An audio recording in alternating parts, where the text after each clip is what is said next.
이 시간 하나님 우리에게 주시는 말씀은 구약 성경 요나서 4장 1절로부터 11절까지의 말씀입니다. 요나가 매우 싫어하고 성내며 여호와께 기도하여 이르되 여호와여 내가 고국에 있을 때 이러하겠다고 말씀하지 아니하였나이까. 그러므로 내가 빨리 다시스로 도망하였사오니 주께서는 은혜로우시며 자비로우시며 노하기를 경계하시며 미네가 아프시사 뜻을 돌이켜 재앙을 내리지 아니하시는 하나님이신 줄을 내가 아느니이다. 여호와여 원하건대 이제 내 생명을 거두어 가소서. 사는 것보다 죽는 것이 내게 나음이니이다 하니 여호와께서 이르시되 내가 성내는 것이 옳으냐 하시니라. 요나가 성읍에서 나가서 그 성읍 동쪽에 앉아 거기서 자기를 위하여 초막을 짓고 그 성읍에 무슨 일이 일어나는가를 보려고 그 그늘 아래에 앉았더라. 하나님 여호와께서 방언불을 예비하사 요나를 가게 하셨으니 이는 그의 머리를 위하여 그늘을 지게 하며 그의 괴로움을 면하게 하시려더라. 요나가 방언불로 말미암아 크게 기뻐하였더니 하나님이 벌레를 예비하사 이튿날 새벽에 그 박넝쿨을 갉아먹게 하심에 시드니라. 해가 들 때에 하나님이 뜨거운 동문을 내리게 하시고 해는 요나의 머리에 쪼이면 요나가 황폐하여 스스로 죽기를 구하여 이르되 사는 것보다 죽는 것이 내게 나으리이다 하니라. 하나님이 요나에게 이르시되 내가 이 박넝쿨로 말미암아 성내는 것이 어찌 옳으냐 하시니 그가 대답하되 내가 성내어 죽기까지 할지라도 옳으니이다 하니라. 여호와께서 이르시되 내가 수고도 아니하고 제비도 아니하고 하룻밤에 났다가 하룻밤에 말라버린 이 박농쿨을 아꼈거든. 하물며 이 큰 성읍 니느웨에는 좌우를 분별하지 못하는 자가 12만여 명이요 가축도 많이 있나니 내가 어찌 아끼지 아니하겠느냐 하시니라. 아멘. 이는 살아계신 우리 하나님의 말씀입니다. 이 시간 죄 가장 깊이 숨은 자기의라는 제목으로 말씀 전하겠습니다. 사람은 누구나 자기에게 유리한 대사법 하나 정도는 가지고 있습니다. 내가 실수하면 그런 사정이 있었던 것이고 다른 사람이 실수하면 좀 습관의 문제가 있나 보다, 성격의 문제가 있나 보다 여기게 되기도 합니다. 내게는 설명할 이유가 많지만 다른 사람에게는 왜 그랬는지 좀 책임을 묻고 싶기도 하죠. 그래서 때로 가장 발견하기 어려운 죄는 나쁜 일을 하면서 생기는 죄가 아니라 좋은 일을 하면서 자신이 더 좋은 사람이라고 믿는 것입니다.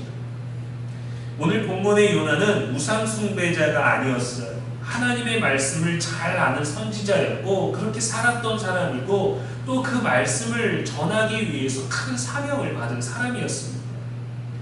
그러나 하나님은 그의 마음 깊은 곳에 숨어있던 죄를 드러내셨어요. 그 죄는 살인도 아니었습니다. 간음도 아니었습니다. 도둑질이나 빼앗는 것이나 거짓말도 아니었습니다. 자기의였어요.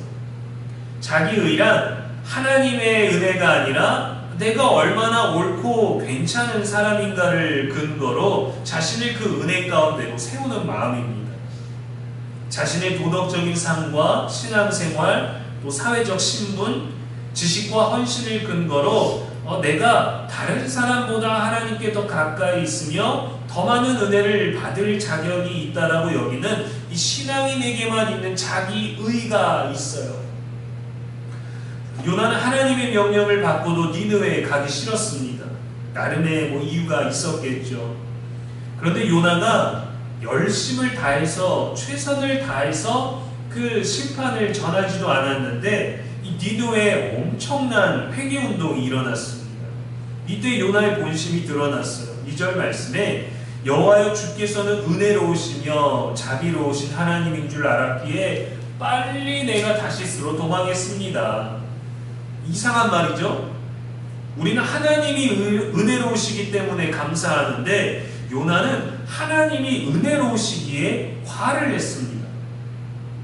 자신은 하나님의 백성으로서 그 은혜를 받아도 되지만, 받을 자격이 되지만, 이 원수인 니느웨 사람들은 용서가 아니라 심판을 받아야 된다라고 생각했기 때문입니다.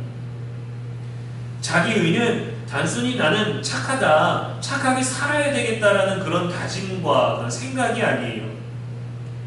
나는 하나님의 은혜 가운데 있고 그것을 받을 자격이 있고 다른 사람보다 더 그러하다라는 것입니다.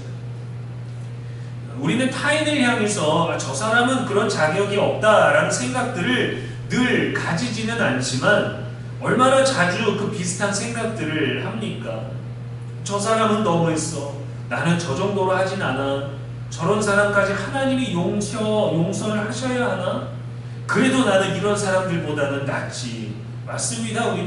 우리가 판단하고 우리가 지켜보고 우리가 비교하려는 그 어떤 사람들보다 우리는 훨씬 실제로 훌륭하고 착합니다. 근데 이러한 순간에도 아주 교묘하게 죄는 우리를 요나와 같은 자리에 서 있게 만들어요. 죄는 행동 이전에 그래도 내가 옳다, 그래도 내가 이럴 수 있다라는 그 마음에서 시작됩니다. 어떤 율법 교사는 자기를 옳게 보이려고 예수님께 질문을 했죠. 바리새인들은 자신들의 거룩하고 의로운 그 삶을 지적하는 예수님을 두고 어떻게 죽일까 의논을 했습니다.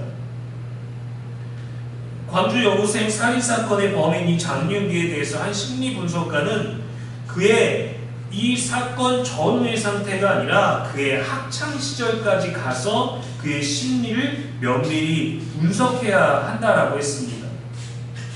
그의 범행이 이루어지는 이 순간까지 그 장윤기라는 피해자 한 사람 마음 가운데 시작된 그 지점을 찾아야 한다라는 것이죠. 결코 우발적인 범행일 수 없다. 그의 범죄가 가려지고 덮여진 이 모든 과정들이 결코 순간적인 판단들로 되지 않았을 것이다 라는 거죠. 하나님은 그러한 악한 세상 가운데 더 악해지는 이 니느웨를 불쌍히 여기셔서 요나를 보내셨는데 요나의 반응은 달랐습니다. 하나님은 요나에게 찾아오셔서 그의 죄를 직접 네가 뭘 잘못했는지 말씀하시기보다 그에게 나타난 이 죄의 증상들을 마주하게 하셨어요. 그것을 보게 하셨습니다. 첫 번째 증상은 요나가 니느웨 사람 그 누구에게도 관심이 없다라는 거예요. 하나님 말씀하셨죠. 10절 말씀에 내가 이 박넝쿨은 아꼈거니와 내가 이 큰 성은 니느웨를 아끼는 것이 어찌 합당하지 아니하냐 하셨어요. 여기서 아끼다라는 말은 히브리어의 의미로 무언가를 사랑한다라는 의미뿐만이 아니라 그것 때문에 슬퍼하고 가여하고 하는 그 모든 마음이 담겨있는 의미입니다. 하지만 요나는 니느웨 사람들에게 그런 태도를 전혀 보이지 않습니다. 오히려 박넝쿨 하나가 시들자 괴로워하기 시작했죠. 12만 명의 생명이 멸망당하는 일에 대해서는 아무렇지도 않았다가 그저 밤사이에 자란 식물 하나는 아끼면서 사람은 사랑하지 않았어요. 왜 그랬을까요? 왜 그럴까요? 자기 의는 언제나 사람보다 자기 기준을 더 사랑하기 때문입니다. 때로는 대화를 하다가 의견이 방법이 다르게 되었을 때 옳고 그름의 문제도 있지만 자기 기준이 있기 때문이에요. 더 실용적인 게 무엇인지, 더 효과적인 게 무엇인지, 더 효율적인 게 무엇인지 따지는 부분도 있기는 하지만 내 기준을 더 사랑하기 때문입니다. 복음을 아는 사람이 복음을 가장 필요로 하는 사람을 외면한다면 그것은 복음이 없는 것과 같아요. 복음을 전하러 갔는데 복음이 필요한 니느웨에 복음을 전하고 싶지 않다. 예수님은 죄인을 찾아가셨습니다. 그러나 자기 의에 사로잡힌 사람은 죄인을 피합니다. 스스로를 의롭다라고 말하는 바리새인과 서기관들이 딱 그랬죠. 가난한 자들과 병든 자들과 죄인들과 세리와 창기들에게는 가까이 하지 않았어요. 두 번째 증상은 분노입니다. 하나님은 요나에게 두 번 물으셨어요. 네가 성내는 것이 옳으냐? 네가 화내는 것이 마땅한 거야? 두 번째 물으셨을 때 요나가 내가 성내어 죽기까지 할지라도 옳습니다 하고 되들었어요. 여기서 우리는 두 가지를 살펴봐야 되는데 요나의 대답에는 이 분노와 절망이 담겨 있다라는 겁니다. 성내는 것이 마땅하다라는 이 분노, 그리고 내가 죽기까지 할 정도입니다 라는 이 절망. 분노는 그 자체가 죄는 아닙니다. 하나님도 악한 이들에 대해서 진노하셨고 예수님도 이 땅에 계실 때 분노하셨죠. 의로운 분노도 있습니다. 또 삶에 대한 절망 또한 무조건 죄라고 단정할 수 없어요. 욥도 극도로 괴로운 고난을 겪었습니다. 단번에 말이죠. 그에게 몸에 종기가 나서 몸의 고통도 심각했습니다. 그런 상황에 놓여있는 사람이 나는 죽고 싶다, 그냥 생을 마감하고 싶다라고 말한다면 우리는 충분히 이해할 수 있을 것입니다. 또 사람은 때로 호르몬의 강한 영향으로 인해서 깊은 우울감이나 자괴감, 죄책감에 빠지게 되면 실제로 극단적인 생각에 이르게 될 수 있지 않습니까? 하지만 요나의 경우는 이 두 경우 모두 해당되지 않아요. 요나가 보인 분노와 절망은 모두 자기 의로부터 시작된 죄가 맺은 열매였기 때문이죠. 왜 그렇게 화가 났을까요? 하나님이 잘못하셨기 때문이 아닙니다. 하나님이 자기 기대대로 움직이지 않으셨기 때문이에요. 나는 옳은데 옳은 내가 아니라 옳지 않은 저들에 맞춰서 움직이시는 그 하나님이 본인은 받아들일 수가, 인정할 수가 없었던 것이죠. 하나님이 내 뜻대로 하지 않으시면 섭섭하고 원망되고 화도 납니다. 우리의 분노를 깊이 들여다보면 대부분 그 밑바닥에는 상처 입은 우리들의 자존심과 무너진 자기 의가 숨어 있어요. 내 자아를 건드린. 결국 남을 이기지 못해서가 아니라 나 자신의 만족에 이르지 못해서 오는 분노인 거죠. 요나는 어쩌면 하나님보다 자기 만족을 더 사랑하고 있었기 때문일 겁니다. 하나님이 은혜를 베푸실 건 아니지만 내가 만족할 수 있는 건 저들이 어떻게 멸망하는가를 직접 보는 거예요. 내 기대대로. 때로는 신앙생활조차도 나를 의롭게 만드는 근거가 된다거나 내가 만족해야 되는 그 무엇이 있는 것이라면 그것은 믿음이 아닙니다. 예전 사역지에서 부목사님들이 많으니까 자연스럽게 비교의식이 생기게 되고 그 속에서 좀 더 괜찮은 존재라고 생각을 했어요. 칭찬이나 인정을 바라지는 않았지만 다른 교구분들의 이야기를 들으면서 티는 안 냈지만 우쭐했습니다. 나는 뭔가 앞서가고 나는 뭔가 좀 더 기도를 은혜롭게 하는구나. 다른 교구분들이 나를 더 좋아하시는구나. 다른 교구분들이 나한테 더 신망을 받고 싶어 하시는구나. 다른 분들이 내 설교를 더 좋아하시는구나. 입으로는 아닙니다. 담당 교구 목사님이 훨씬 훌륭하십니다. 라고 말하지만 마음으로는 동의합니다. 이 목사님들 중에서 제가 제일 괜찮습니다. 저도 인정할 만큼 괜찮은 것 같습니다. 그렇게 생각했어요.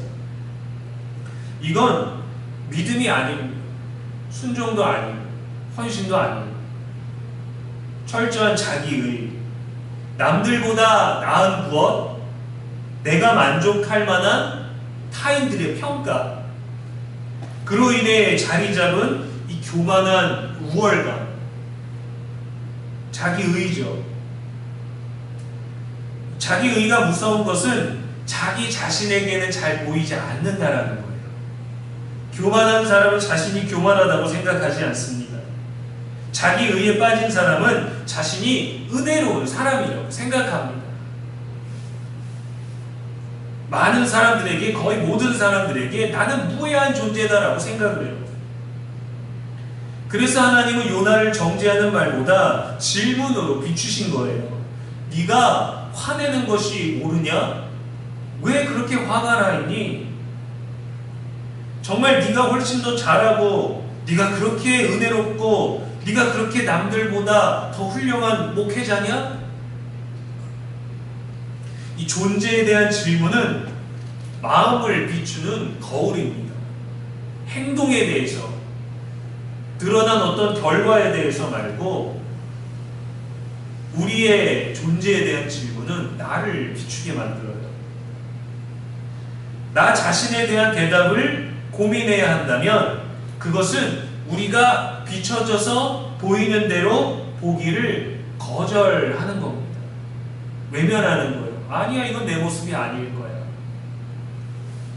우리가 비판을 받으면 쉽게 무너지고 자극받는 이유도 여기에 있어요. 내가 쌓아온 그 옳다고 생각하는 의의가 흔들리기 때문이죠. 나는 은혜로운 존재인데 지적받으니까요. 우리가 다른 사람을 판단하는 이유도 나의 의의를 지키기 위해서 남을 낮추려는 마음 때문일 수도 있습니다. 저는 제 스스로가 다른 목회자분들을 낮춰서 나를 높이진 않았지만 다른 이들이 낮아질 수밖에 없는 나만의 높임이 있고 다른 이들의 불만을 통해서 그들이 낮아짐으로 제가 갑자기 올라가는 그거에 대해서 엄청난 우월감과 나의 오름을 인정받은 그 희열 같은 거를 느꼈던 것 같아요. 고마운 마음, 감사한 마음, 그러면서도 겸손한 언어가 담겨 있기는 하지만 그것에서 얼마나 큰 만족을 느꼈는지. 어떤 분은 정말 저를 천국의 가장 오른편 보좌에 앉힐 만큼의 칭찬을 해주셨어요. 이 교회에 많은 목사님이 있는데 김명기 목사님만이 진짜 목사예요. 그 얘기를 듣고 나서 아니에요 라고 했는데 돌아서 얼마나 뿌듯했는지 몰라요. 또 다른 사람이 얘기를 해주고 또 다른 이가 똑같은 얘기를 해줄 때 그 얘기가 감사한 얘기가 아니라 야, 내가 이렇게 하니까 이렇게 살아오다 보니까 이렇게 인정을 받는구나. 근데 이게 너무 감사하다기보다 너무 또 당연한 무엇처럼 느껴졌던 거죠. 그분들이 저를 막 띄운 게 아니라 저의 안에 숨겨져 있는, 그러나 제가 외면하고 있었던 저의 의와 이 시너지 효과가 나서 갑자기 날개 돌린 듯이 로켓 타고 우주로 날아간 겁니다. 자기 의는 죄인이면서도 자신이 죄인인 줄 모르게 하는 가장 깊이 숨어있는 교묘한 죄예요. 요나의 이 문제가 우리 모두에게 똑같이 있습니다. 이 의를 어디서 얻든지 그 만족을 어디에서 찾든지 우리 모두에게는 자기 의가 있어요. 영국의 신학자이자 설교자인 조지 휘필드는 그리스도인은 반드시 두 가지를 해야 된다고 설교했습니다. 먼저 자신의 죄를 회개해야 되는데 이거는 바리새인도 열심히 했으니까 그것만으로도 부족합니다.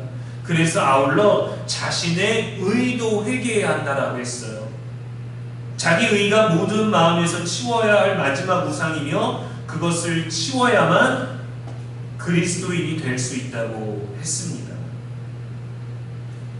나는 내 의에 빠지지 않았어 라고 생각할수록 오히려 우리는 그 상태에 더 깊이 빠져들게 됩니다.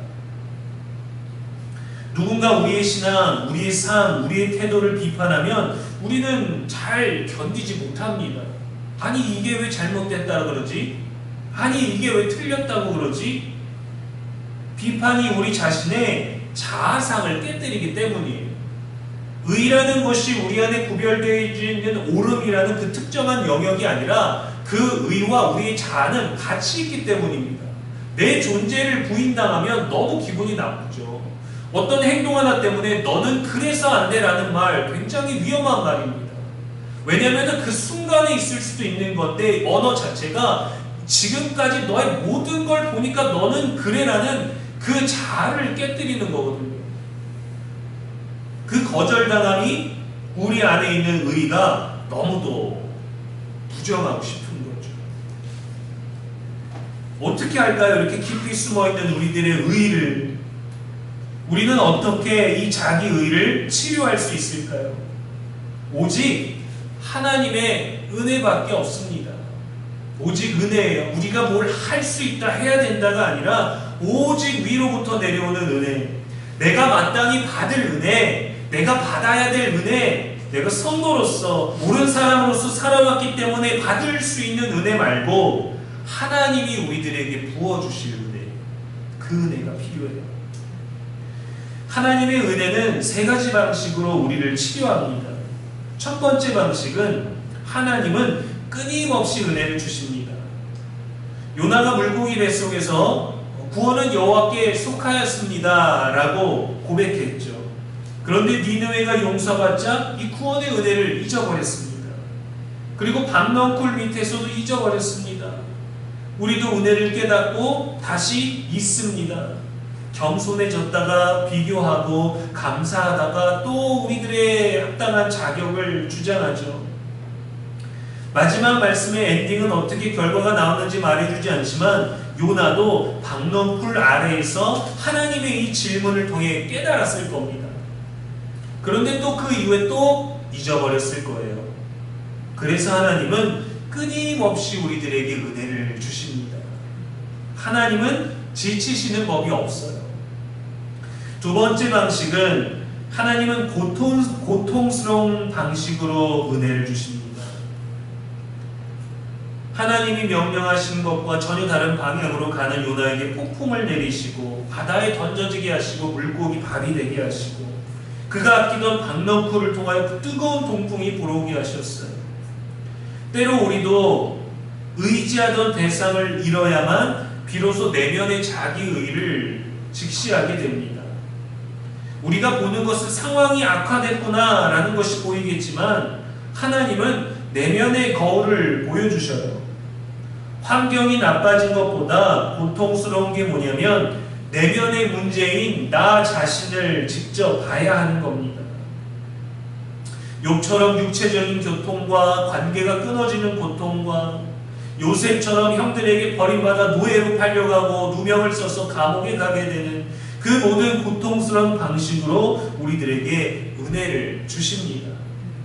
우리를 미워하셔서가 아니라 우리가 더 의지했던 것이 무엇인지를 보여주기 위해서예요. 우리가 의지하는 많은 것들 하나씩 쳐내다가 보면은 가장 깊은 곳에 숨겨져 있는 게 뭐냐면 나라는 존재입니다. 자기의, 나는 옳다, 그래도 내가 옳다. 자녀와 부모 사이에서, 부부 사이에서, 친구 사이에서, 동료 사이에서 끝까지 내가 굽힐 수는 없는, 말로는 내가 인정하고 말로는 내가 받아들이지만 끝까지 내 내면 속에서 허용할 수 없는 나, 그 존재의 자아.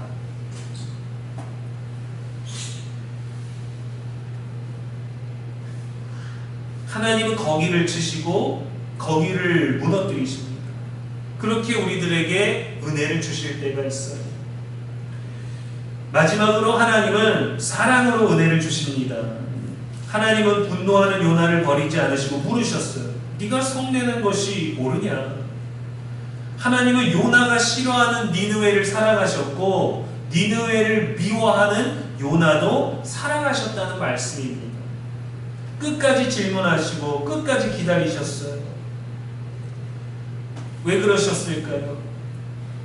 훗날 요나보다 더 크신 분이 오실 것이기 때문입니다. 예수님은 자신에 대해서 이렇게 말씀하셨습니다. 너희가 표적을 구하나 요나의 표적밖에는 보일 것이 없느니라.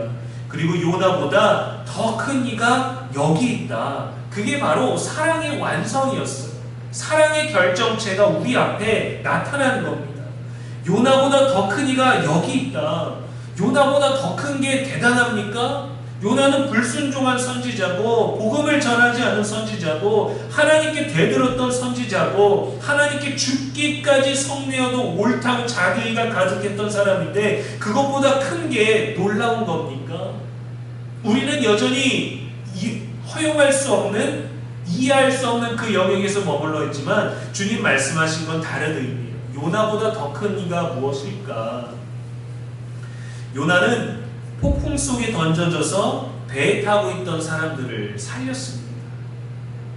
예수님은 죄에 대한 하나님의 진노라는 진짜 폭풍 속으로 들어가셨어요. 그가 배에 있는 사람들을 살린 사람이 된 것처럼 예수님은 우리가 맞아야 할 심판을 대신받으셨고 우리가 받아야 할 버림을 대신 받으셨고 오직 하나님의 사랑과 은혜로 구원받았습니다.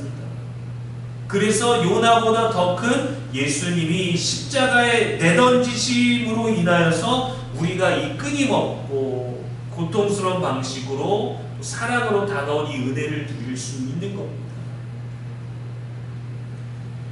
그래서 다른 사람보다 우월할 이유도 없고 더 오를 필요도 없고 십자가 앞에서 자신이 더 낫다고 자랑할 수도 없습니다. 십자가 앞에서는 이 니느웨의 가장 총구석에 살고 있는 죄인이나 예루살렘에서 가장 존경받는 시민이나 모두 길을 잃은 죄인이고 모든 사람에게는 같은 하나님의 은혜가 필요하기 때문이죠. 주님, 저는 충분합니다. 저 못난이나 주십시오. 저 부족한 이에게나 베풀어 주십시오. 아니요, 그럴수록 더 우리에게 필요한 것이죠. 하나님 오늘 우리에게도 같은 질문을 하십니다. 정말 네가 오르냐? 아니면 내가 베푸는 은혜가 오르냐? 우리가 가진 분노, 우리가 하는 판단, 우리가 받은 상처, 비교와 우월감, 우리의 자책감, 이 모든 밑바닥에는 자기 의가 숨어 있습니다. 그러나 십자가의 은혜는 그 자기 의를 무너뜨리고 고백하게 합니다. 주님, 저는 주님의 은혜로 살면서도 그 은혜를 몰랐습니다. 저는 정말 주님의 은혜 없이는 살 수가 없습니다. 예수님의 의만이 저의 의입니다. 주님이 끝까지 사랑하시는 것들을 사랑하지 못해서 죄송합니다. 마지막까지 남겨진 내 의도 내려놓고 내 안에서 그냥 꽁꽁 숨겨놓고 싶은 비밀 서랍에 잘 보존하고 싶은 내 안에 숨겨진 내 의도 꺼내놓고 예수 그리스도의 의만 붙드는 저와 여러분의 복된 삶 되기를 주님의 이름으로 축원합니다.